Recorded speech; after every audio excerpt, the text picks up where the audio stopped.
Sup everyone, this is Elijah from Financial Anatomy, and this is a place where you learn how to take control of your financial destiny. We talk about apps involving money and real estate on this channel, and we're going to be talking about the Cash App, specifically where can you find the QR code. Your QR code is something that you can give people in order for them to send you money or for you to receive payment. So we're going to open the Cash App up, and we're going to click on our profile picture in the top right hand corner.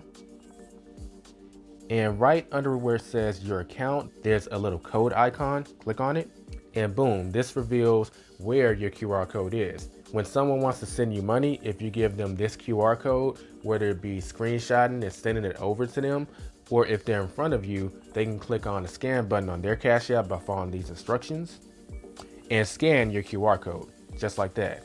With that being said, that concludes this video. If you have any other questions and comments in regards to Cash App, feel free to leave them in the comment section below, and consider checking out my Cash App playlist where I've made several tutorials on how to do other things involving Cash App.